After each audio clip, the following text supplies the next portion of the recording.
to episode 13 of the Shredding for Gold podcast. I'm your host, Ep013, and I am happy to have you here and listening to the podcast. Episode 13. Holy crow. Usually 13 is seen as an unlucky number, but I'm gonna say, for the purposes of this episode, it's definitely not an unlucky number because today we're talking about the opposite of unlucky. But you'll see once this episode gets going. So, for those who don't know me, my name is Ep013, and as I said before, I am the host of Shredding for Gold podcast. Thank you if you have been listening since the beginning of the podcast and you've listened to the last 12 episodes. Huge thank you for listening in.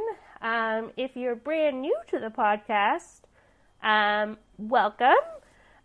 Be sure to check out the podcast website at www.shreddingforgold.com to learn a bit more about the podcast and to also listen to past episodes of the podcast, so that you know what's happening on this podcast and what the podcast is all about.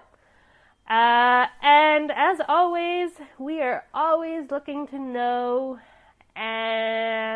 what we're doing right and what we could change, and if there's anything you want us to add to the podcast. Always looking to get that rating and reviews. So, please be sure to, rate, review, cause if you do that for us, then we know what we're doing good and what we need to change. And the only way that's gonna happen is, well, if you, the listeners, rate and review. But yeah, welcome to Shredding for Gold, episode 13.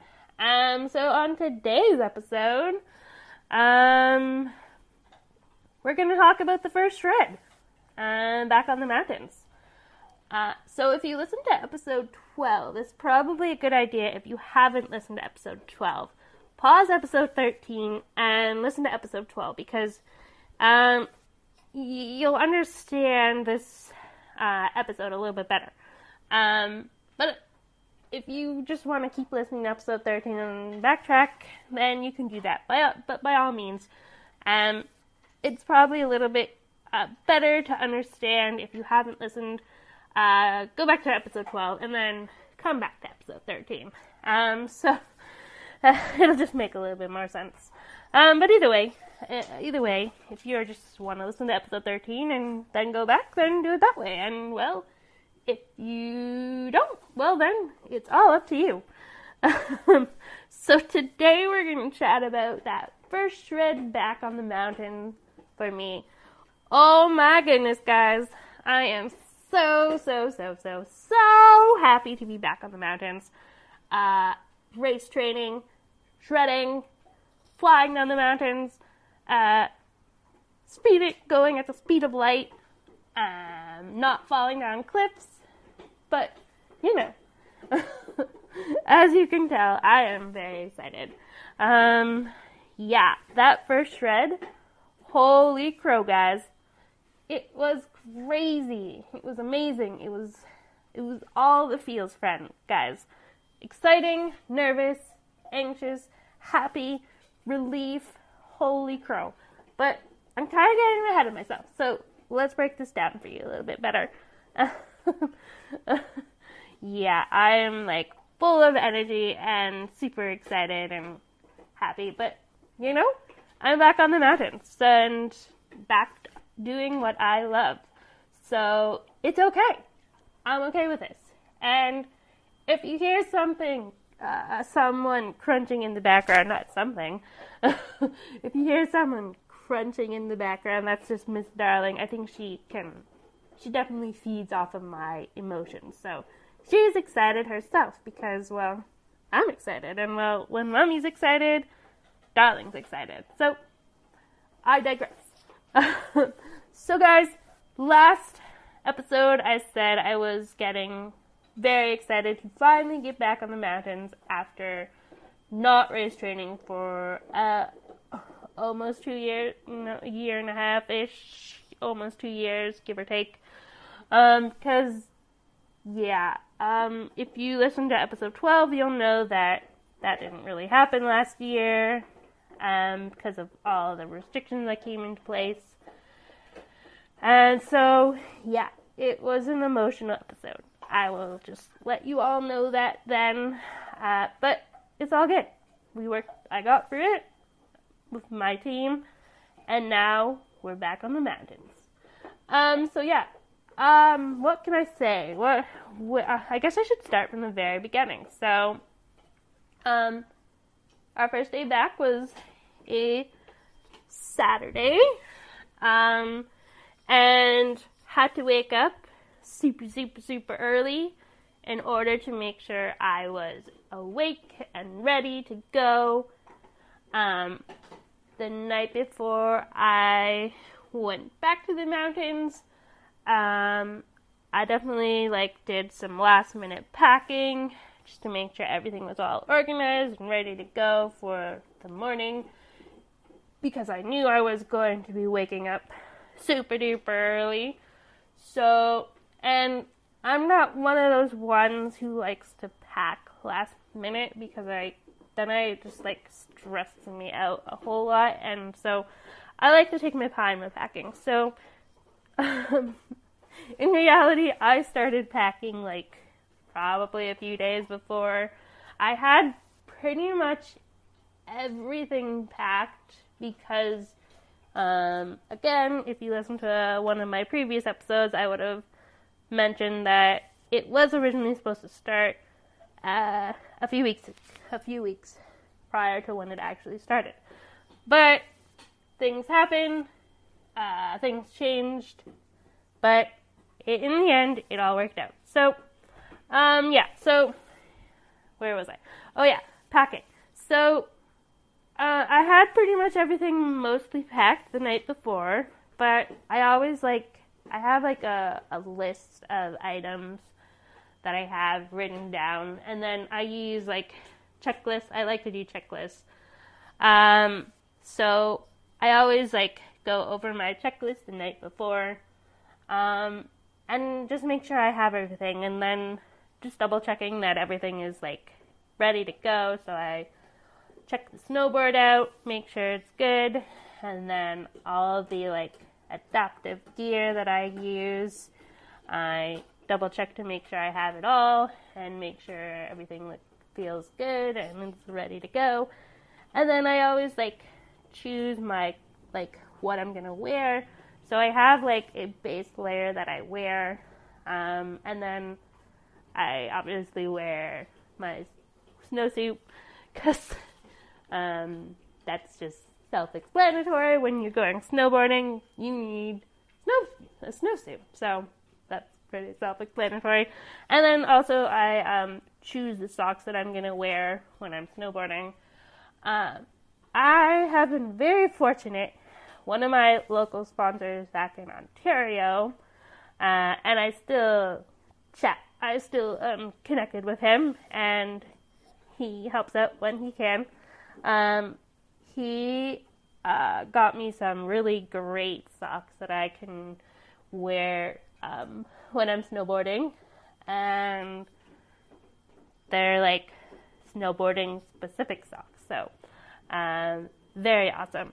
And then I also have compression socks for recovery that I can use for obviously recovery after either snowboarding or a really hard lower body leg day. And then I just have awesome socks as well that I can wear on any normal given day. So big shout out to my sock sponsor, the Purple Moose Sock Company back in London, Ontario. Big shout out to Kevin, aka Boogaloo, and who is Mr. Moose, and who is my sockologist. Guys, honestly. He is the sockologist. He calls himself the sockologist. He is the sockologist. Kevin, aka Boogaloo, is the sockologist. And if you ever need socks, definitely reach out to Purple Moose Sock Company and chat with Kevin. He's awesome. He is the owner of Purple Moose Sock Company. And honestly, he's got awesome socks. And he's actually also making socks now. It's the actually made in Canada sock line, he calls it. So definitely I will make sure that is linked to this episode so you guys can check it out. And if you do reach out to get some super funky Purple Moose socks, be sure to say Starfish sent you. And who knows? Maybe you'll get a discount. Who knows? You never know. But I digress again. Sorry guys, I'm just very excited here. But it's all good. It's all good. I get everything packed up night before, so that's what I did. And that's what I do every night before I go snowboarding. Pack everything up, make sure everything's good. And then, as soon as I was done packing up, I relaxed for a little bit and then headed to sleep because I had to wake up super early, like 4 a.m. super early, so I could travel to the mountains. And you're probably thinking, why did you get up so super duper early, Em? Well, I just wanted to make sure that since it was like the first time traveling to the mountains at that time of day, I didn't want a chance that I was gonna be late, cause that wouldn't have looked good. First day of race training with the new race team, and Emily's late. Yeah, that would not be good. And definitely didn't want that to happen. So, I mean, I knew the route to the mountains, but I hadn't gone that early in the morning. So, left at 5:30, and I got there around just before 7, which was perfect, because we were meeting at 7:30. So, gave me lots of time. I didn't have to rush or feel panicky because I was gonna be late. That's just who I am. Especially that first time where I'm going, especially if it's been a while, I like to go earlier just to make sure I'm not late. Because for me, there's nothing worse than I don't like being late. So I just go early, especially the first time that I go. So woke up 4 a.m., had breakfast, had a coffee, did some stretching, did a little bit of just making sure that I was awake, and then I headed out to the mountain. So to get to the mountain, I got to take the SkyTrain, which is kind of like Subway, if anyone's familiar with Subway. And then I got to take the C bus, and then a short little bus ride. And then I was up the mountain. As I said, I got there just shortly before 7. And the amazing thing is, and for those of you who know me, there's a Starbucks at the bottom of that mountain that where my race training is. So you know where I went before we met up with the race team. Starbucks. You got it. And then after I did that, it was time to meet the race team. That was exciting. So because I can't see, they told me where to meet them, and then I was like, I'm gonna wear my and I told them this, I'm gonna wear my blind rider vest so that you guys can find me, because it'll be easier, not being able to see and not knowing what they look like. Just so much easier to wear the blind rider vest and let people know that just look for the blind rider vest, and well, then that'll be me. So it worked out great. So met them just outside of the Starbucks. I had heard a bunch of people, but I wasn't 100% sure. So I kind of just hung out there for a few minutes, and then our head race coach, Nicole, came up to me and asked if I was Emily, and I was like, yeah, I'm Emily. And then, so she helped me get to the rest of the team. We unloaded my gear because we weren't quite ready to go up to the mountain yet. We were still waiting for people to arrive. And after a few minutes of chatting with the head coach, Nicole, I got to meet one of my guides. So funny story, friends. My new guide, his name is Isaac, and when I first heard his name was Isaac, I was like, whoa, hold up. Did Isaac from Ontario move out to BC and not tell me? So I actually almost messaged Coach Isaac, and I was going to say, hey, did you move out to BC and not tell me?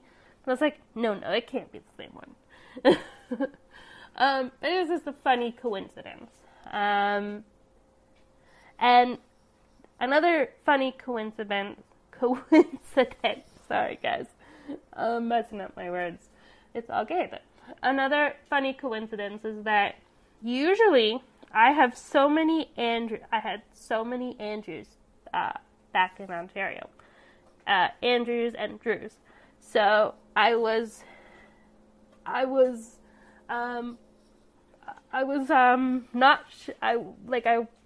always like excited to hear the new like coaches and guides name, and my first thought it was going to be another Andrew. But so it was funny when my head race coach Nicole said Isaac. I was like, okay, Isaac's going to start taking over the group now. But yeah, I got to meet Isaac after a few minutes, and he kind of actually sounds like Coach Isaac back in Ontario, which kind of threw me off a little bit at first too, but it's all good. So got to meet Coach Isaac, and we chatted for a while until we were ready to go up to the mountains. It was awesome. I thought I was going to have to teach him how to do sighted guide, but he already knew. It was amazing. So that was really, really awesome. And I was totally prepared to teach sighted guide to him on the fly, but he already got it. So it was awesome. So we chatted for a little while, and we continued chatting on our way up to the mountain. So we get to take it's called a tram, but I'm going to call it a gondola. I don't know. I feel like it's a gondola. But I guess they call it a tram. So the tram goes up to the top of the mountain where all the snow is. So at the bottom, it's like the mainland of Vancouver, and so it's green, and there's no snow there. Unless it actually snows in the mainland. So taking up the tram, so it's kind of neat. So at the bottom of the mountain, it's always like no snow and not cold or anything, but as you get up to the top of the mountain in the tram, it starts getting like cold, and apparently you can start seeing snow on the trees, and then closer to the top, it's just like it's like a winter wonderland basically. So that's pretty fun. I think I actually have a few pictures. Maybe I'll see if we can post a few. Maybe. We'll see. But it's really neat. Yeah.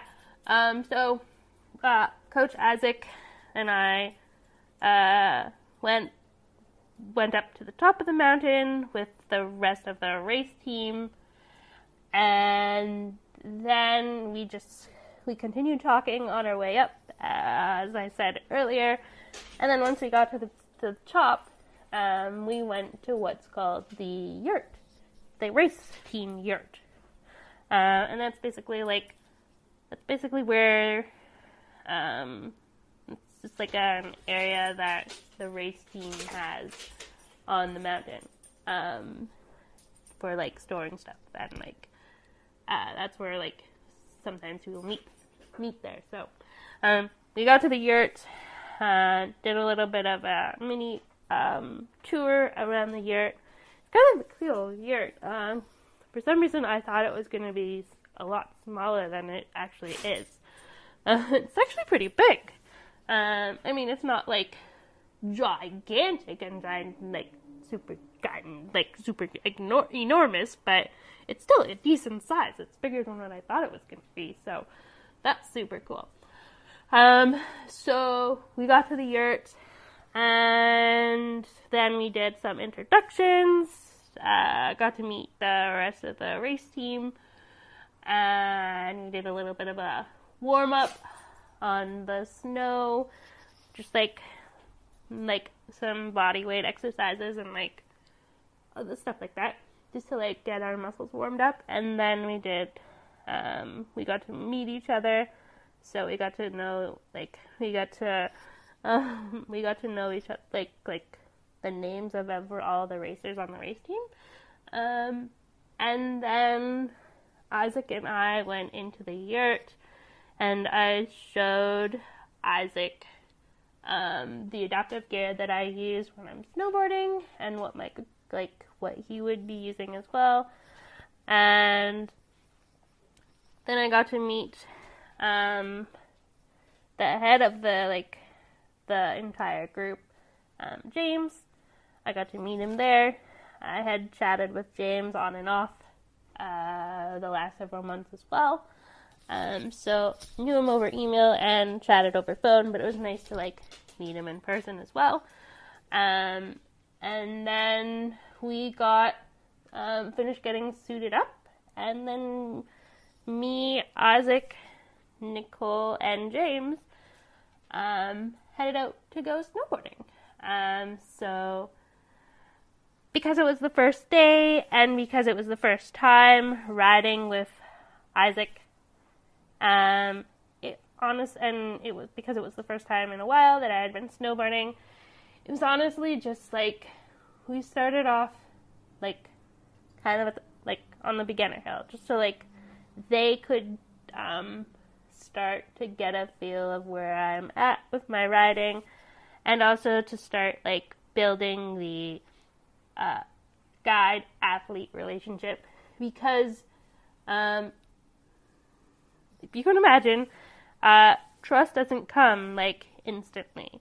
It takes work, and so going out the very beginning to say a Black Diamond Hill with a new guide, recipe for a disaster. Honestly, huge recipe for a disaster, and that would not be good at all. So started right at the beginner hill, and we just kind of worked on started working on the guiding communication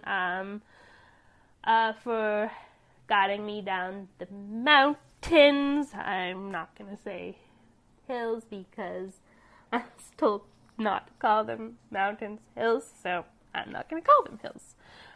So we worked on guiding communication and just started working on that, and got to start teaching Isaac how I like to be guided. And once we did a few runs down the very beginner hill, we hit the chairlift and went to a little bit of a bigger hill. A bigger run, sorry. Why am I calling them hills? Oh my goodness. bigger run on the mountain. So that was fun. Definitely there was some anxiety and nerves and lots of excitement, but I was happy to have like a few people riding with us, especially with that first ride out. The snow conditions weren't the best for the first shred, but it's all good, because as I've learned from snowboarding for a while now, you're not always gonna get like amazing conditions. Sometimes the conditions aren't going to be so good, and sometimes they're going to be absolutely amazing. So it just varies from one day to the next. So, but it's important to be able to adapt to the changing conditions and the terrain. So you regardless of what the conditions are, as long as it's not like an ice hill of death, aka like a run that's like sheer ice and you can't like get your edge in on your snowboard. And it's fine. You ride it out. You just gotta go with what you got. But it makes you an even better rider if you ride in like different conditions, like different snow conditions. Obviously, if it's like there's gonna be some ice, and that's okay. Shredding in Ontario, we got a lot of ice, so that's kind of what I'm sort of used to. So don't get me wrong, I do love riding in powder, but I'm definitely more used to riding in ice. But I'm getting more comfortable riding in powder. But yeah, that all takes time. But that'll come. Don't worry. It's all good. So that first shred, honestly, it was so exciting. Definitely some nerves, but we had a great time. We had so many, like, even though we had just met each other, like, everyone had just met each other, some of us for, like, the very first time, and some of us for, like, in person, it was great. Even though the snow conditions weren't so good, we made it work. It was definitely had some rust, but I honestly knew going in that there would be some rust, especially given the amount of time that I hadn't been on snow. So honestly, that was totally expected. But as I had mentioned on my Facebook page, Team Starfish, by the end of the morning, I had already started to like get rid of some of that rust, and even though it was like the first time like out with the new guide, I already started building a little bit of like comfort and confidence. But that again, that'll take time, right? But honestly, it was an amazing first ride, and not my best riding, but honestly, I was proud of myself. I was proud of all of us, actually, for getting out there. Me and Isaac, I was so proud that we went out there. It's Isaac's first time guiding a blind rider, and I think he's going to be a great guide. Honestly, I think he is. We are meshing. It's coming along, like, we're meshing nicely. Again, this all takes time, but I have a good vibe about this. Honestly, I really do. Looking forward to continuing to train and shred with Guide Isaac, and also learn lots from the race team and all of my coaches that I have out here on the West Coast. So yeah, great first ride, and here is a bit of a snippet from one of the first rides that I got. There's a little bit of audio that I'm going to share here, so hopefully you can hear it and it sounds okay, but it's basically me going down one of the runs and my guide is actually calling out. You'll hear him say 2, 1, and hold, so the numbers are actually turn sizes. So 2 is a little bit of a longer turn, and 1 is like quick, short, fast turns. So here it is. It's just a little snippet, but I wanted you guys to hear it. I definitely plan on getting more, but here's just a little snippet of one of the first rides.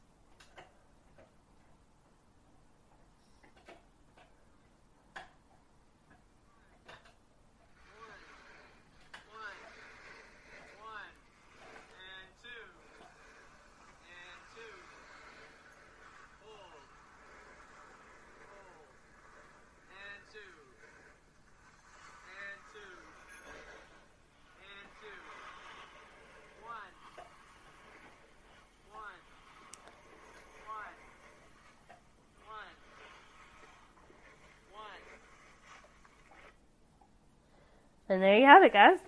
That was one of the snippets from one of the first rides. So, yeah.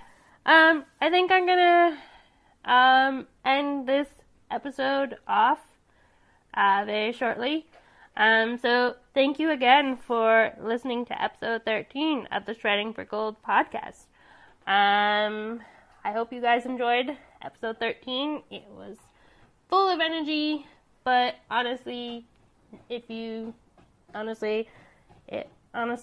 was that was meant to be, because it was an exciting first shred, and I wanted to make sure you guys knew that.